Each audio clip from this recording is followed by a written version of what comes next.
Malat, au sud de Byblos, au Liban. Des chrétiens se retrouvent régulièrement dans cette petite chapelle dédiée à Saint Charbel. Depuis un siècle, ce moine maronite est très vénéré par les Libanais qui le prient avec beaucoup de dévotion. Ici, ce petit groupe est venu entourer Madame Nouad Chami et sa famille. Ce sont eux qui ont fait construire l'édifice. Cette maman de 12 enfants a vu sa vie et sa foi complètement bouleversées une nuit de 1993.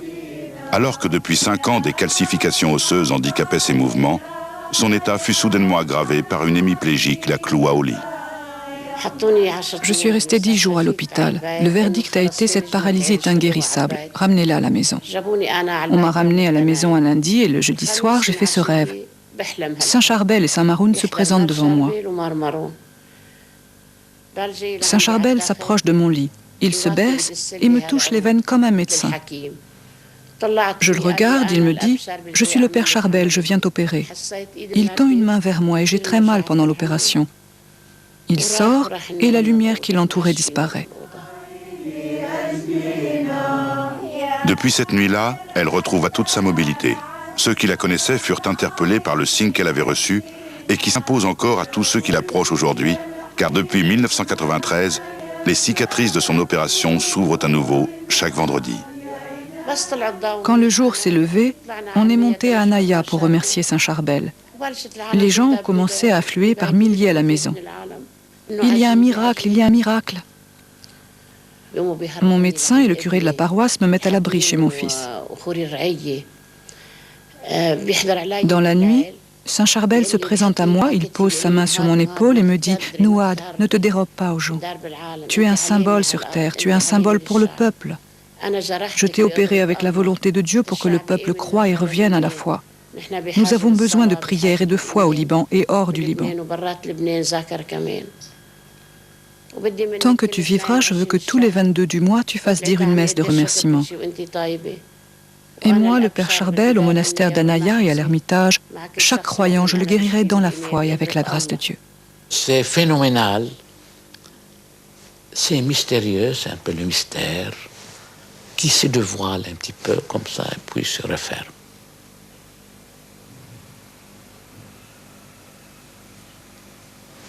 Je crois ça, je crois, toujours j'y crois. On a été porté à être pieux, à prier plus, en voyant les pèlerins. Il y a des pèlerins qui prient, qui sont là, des heures, et ils nous donnent l'exemple. Depuis 1993, chaque 22 du mois, Nouad Chami honore son rendez-vous avec Saint Charbel en venant prier à Anaya, où elle est accueillie par les moines du couvent qui organisent une célébration particulière à cette intention.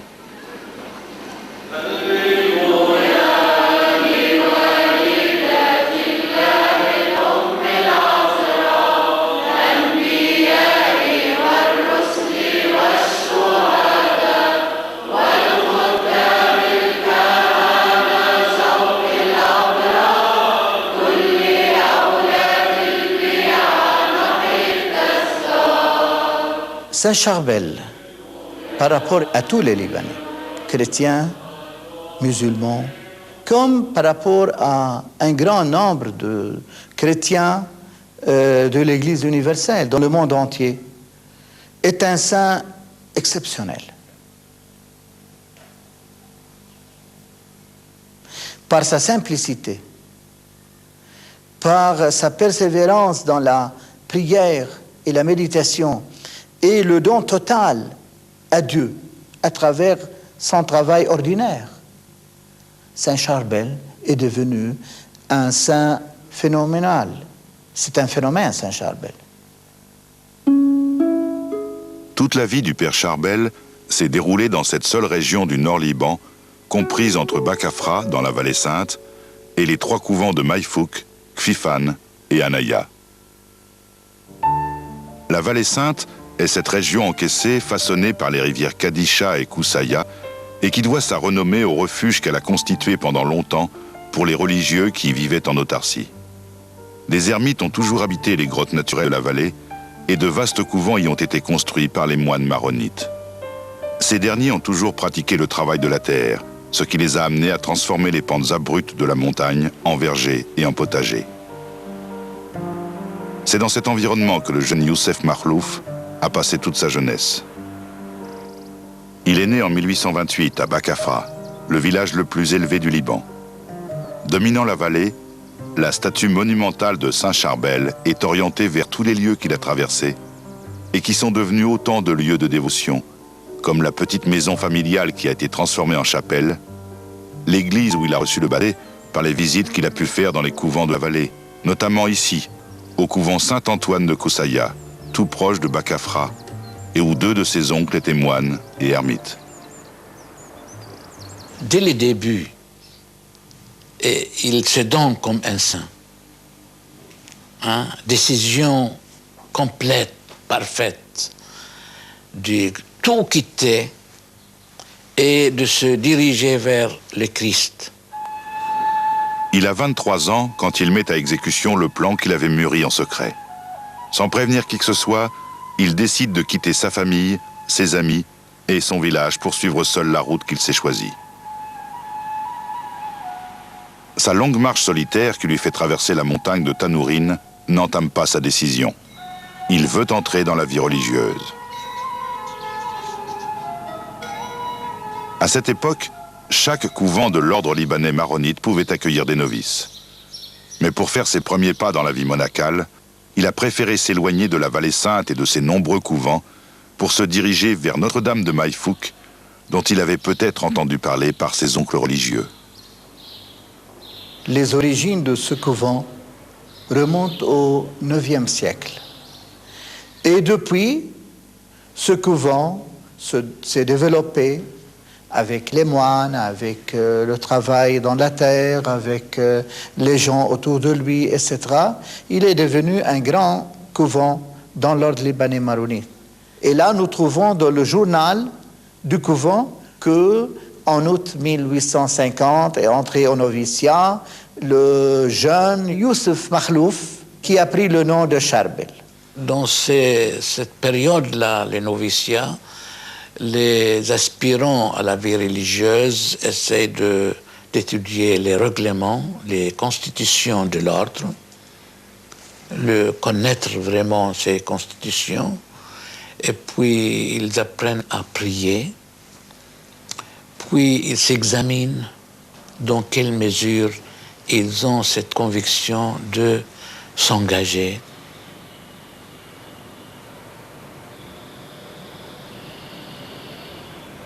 Il doit avoir un esprit serein et une volonté vraiment de s'engager et de se plier à la règle et aux orientations du père spirituel et de l'ordre libanais maronite en général. Aujourd'hui encore, les novices partagent leur temps entre la recherche spirituelle et le travail de la terre.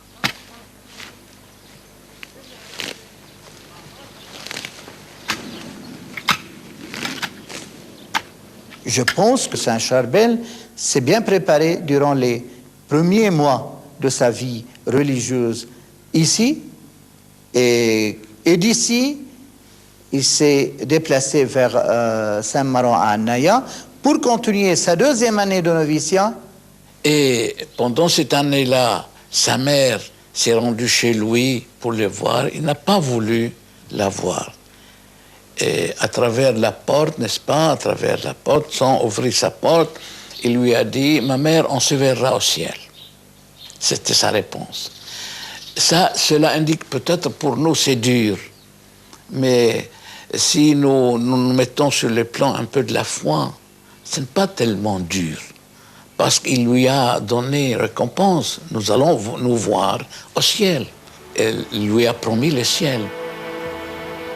Cette décision marque sa volonté de se couper définitivement de tout ce qui entourait sa jeunesse, sa famille et son village, qu'il ne reverra plus jamais. Ayant prononcé ses vœux en 1853, il a été envoyé au couvent de Kfifan, n'est-ce pas, de Kfifan, pour faire sa théologie. Et il a passé là-bas 6 ans d'études théologiques. L'un de ses enseignants était le père Nahmtallah Hardini, qui est actuellement bienheureux.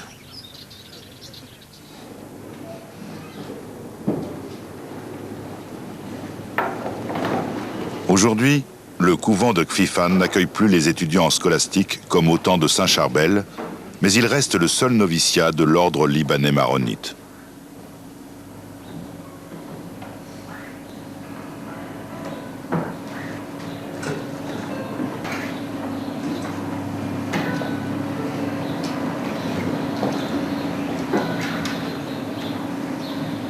Moi, je sens une grande responsabilité face aux jeunes qui veulent entrer dans la vie monastique.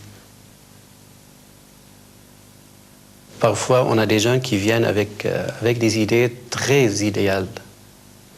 Donc, ils sont idéalistes. Ils veulent la perfection dès le premier jour. Ils veulent être comme Saint-Charbel dès le premier moment. Donc, c'est difficile de les calmer, de les mettre sur la bonne voie, de les enseigner l'équilibre, surtout dans la vie monastique, et d'avancer pas à pas.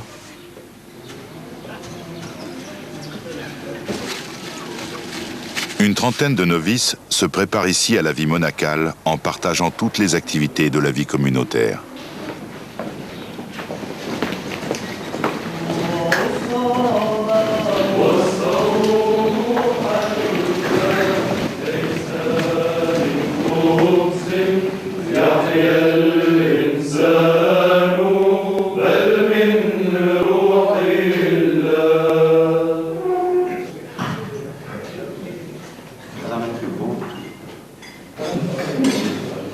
Saint-Charbel a été ordonné à Pkerki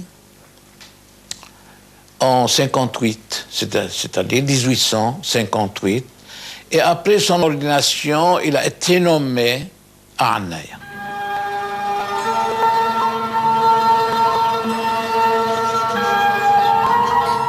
Depuis cette date jusqu'à sa mort, il n'est jamais sorti de son couvent à Anaya, même il n'a pas visité d'autres couvents.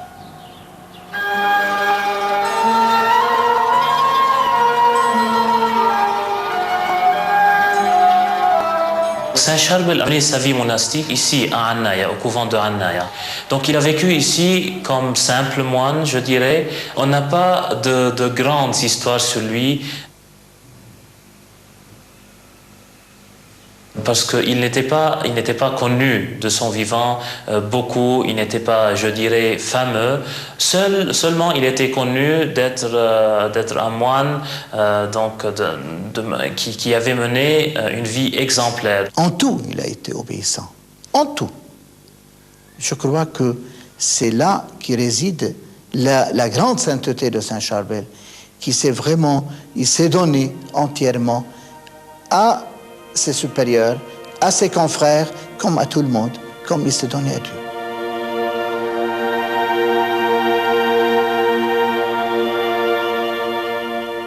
Il est resté de 1859 jusqu'à 1875 dans les couvents.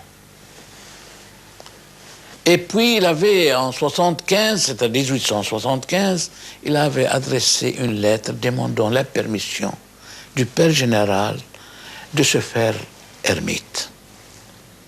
Le Père général ne répondait pas. Ordinairement, les pères généraux de l'ordre ne permettent pas facilement à un moine de se faire ermite. Pourquoi? Parce que la vie était suffisamment sévère, austère dans les couvents, et puis doublement austère à l'ermitage. Le père général finit par accepter sa demande, et le père Charbel put commencer sa vie érémitique à l'ermitage Saint-Pierre et Saint-Paul. Il avait 47 ans. À l'Ermitage, il y a entre 1350 et 1400 mètres d'altitude.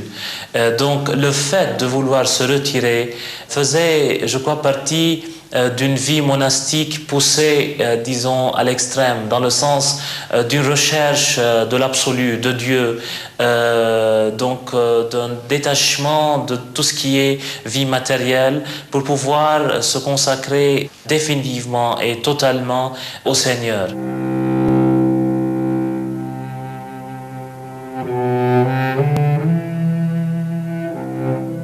Il mangeait très rarement, une fois le jour. Il dormait par terre. Là, derrière, il y a un don total, parfait. Un don comparable au don que le Christ avait fait de soi-même pour chacun de nous. Saint Charbel est une grande figure de prière. C'est l'homme de prière par excellence. Je peux dire aussi, c'est l'homme de la transe, de l'extase spirituelle. C'est une figure magnifique.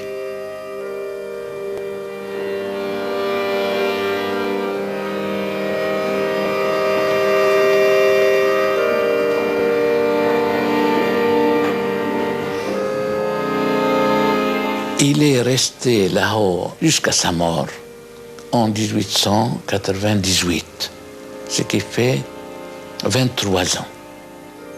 À sa mort, le Père supérieur inscrit cette phrase prémonitoire sur le registre du couvent d'Anaya. « Je n'écrirai rien de la vie de ce moine. Ce qu'il accomplira après sa mort me dispense de donner plus de détails sur sa vie. » Quelques mois après sa mort, on a commencé à voir la lumière au-dessus de son tombeau.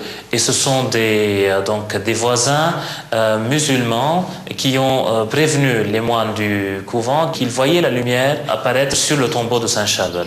Alors on a exhumé le corps et on a vu qu'il transpirait eau et sang. Et on a commencé à faire des examens médicaux, chimiques sur le corps de Saint Charbel et rien à faire. On n'a pas pu expliquer le phénomène. 1926, procès de béatification a été présenté à Rome, l'autorité générale.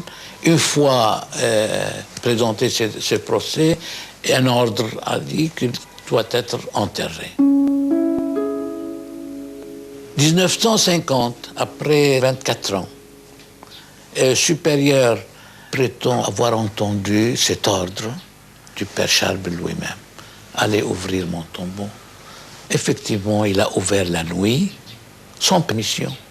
Le corps était plongé dans ce liquide. Il était plongé complètement. Donc, le procès a repris. En 50, après cette ouverture, ont commencé des miracles. Tous les jours, n'importe qui a pu voir un homme qui est guéri par miracle. Il y a eu beaucoup de pèlerins qui sont venus, qui ont commencé à venir avec une grande masse à Anaya, chez Saint Charbel, parce qu'il y a eu beaucoup de miracles. Donc Saint Charbel est devenu très fameux, très connu. L'ordre a envoyé un prêtre sur place à Rome pour suivre la cause et ça a été accéléré, bien accéléré, jusqu'à l'année 65, donc c'est la fin, la clôture du Concile Vatican II. On a donc béatifié Saint Charbel le 5 décembre 1965 et il a été canonisé le 9 octobre 1977. يا قديسة مريم يا والدة الله صلي لأجلنا نحن الخطأ الآن وفي ساعة موتنا آمين. السلام عليك يا مريم يا ممتلئة نعمة الرب معك مباركة أنت في النساء مباركة ثمرة بطنك سيدنا يسوع المسيح. يا قديسة مريم يا والدة الله صلي لأجلنا نحن الخطأ. Saint Charbel reste un phénomène extraordinaire. Les lettres qu'on reçoit pendant la guerre au Liban, 20 ans, toujours il y avait des lettres qui venaient.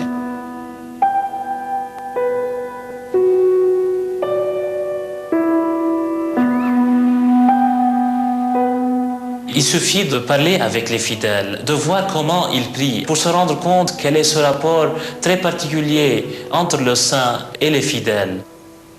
C'est un ami et un grand ami.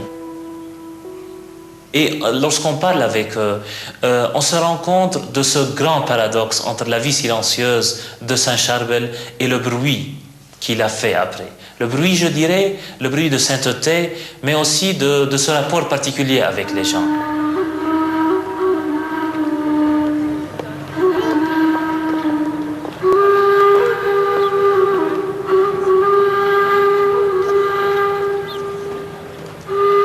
Il y a une présence extraordinaire.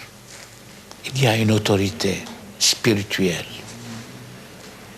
De sorte que ce ne sont pas les miracles corporels, physiques ou physiologiques, disons, qui ont lieu et qui sont les plus importants. Il y a d'autres miracles, des conversions. On a des cas exceptionnels de conversion.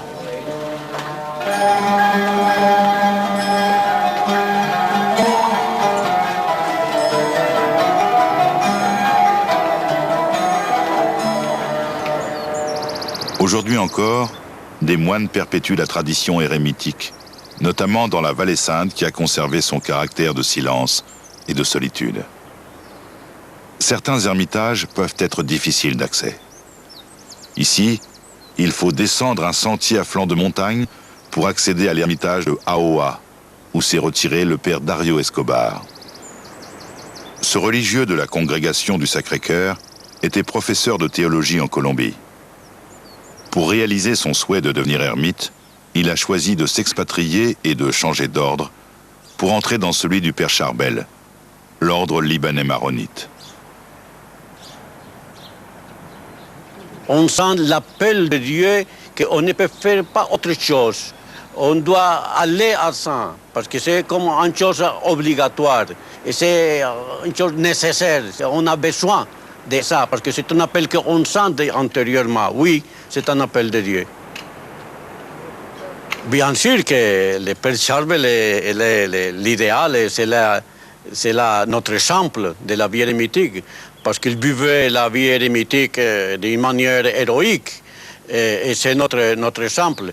Et si nous pouvons devenir comme lui, c'est beaucoup. Vous savez, la règle érémitique, le plus important, c'est la prière. Nous avons plus ou moins 14 heures pour la prière chaque jour. Et le travail, que c'est obligatoire, 3 heures pour travailler la terre, parce qu'on mange les choses qu'on plante. Et 2 heures pour étudier, c'est étudier la mystique, la théologie ascétique et mystique. Et 5 heures pour dormir. Mais si on est malade, on peut dormir 6 heures.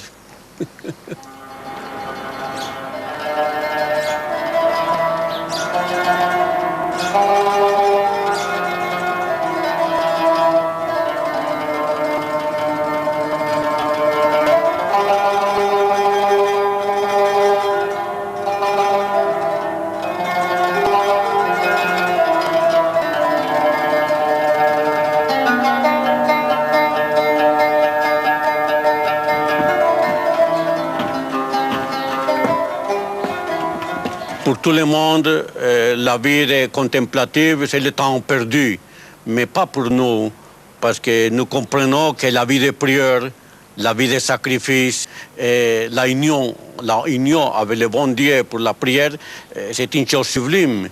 Et nous prions pour la paix du monde, pour les malades, pour tout le monde. Alors je pense que nous faisons ici plus que dans l'action, parce que la prière est tout puissante.